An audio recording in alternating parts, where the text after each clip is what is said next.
Mixed reaction this evening to a new Florida law. It makes changes to your driver's license or state-issued ID.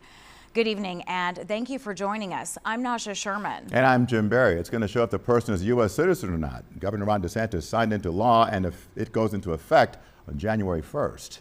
CBS News Miami's Yvonne Taylor is your reporter in Doral. Yvonne, what about the people who already have a driver's license? Jim and Naja, anybody who holds a driver's license right now or an ID issued by the state of Florida will not be required to get new documentation. And let me highlight that, will not be required to get new documentation right away because the cards will hold valid until they expire. Now, when that happens, that's when things change.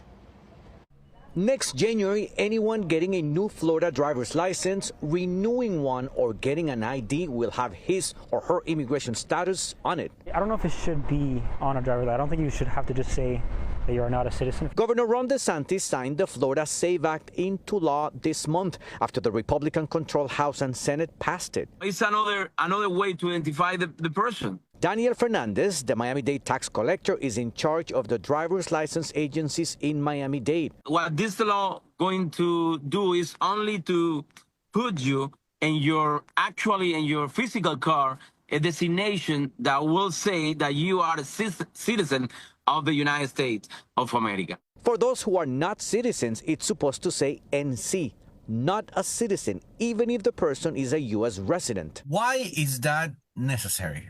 This is something that coming from the state because we don't make the law. The new law is part of an election reform package that seeks to strengthen the verification of citizenship. The bill is unnecessary. Senator Chevron Jones is one of the Democratic lawmakers who voted against it. You're actually in favor of maintaining student and retirement community IDs when it comes to voting. Why?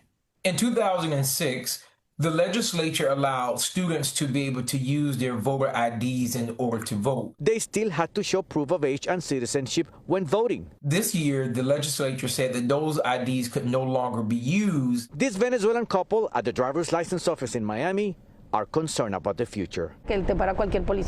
What if a police officer stops you? They'll see you're not a citizen. That could change the way they treat me. It's concerning. So this new law already faces two federal lawsuits that were filed in the state of Florida. And basically they both allege that the proof of citizenship requirements, they violate the First and the 14th Amendment to the Constitution. But if nothing changes, then things will go on as scheduled on January 2027.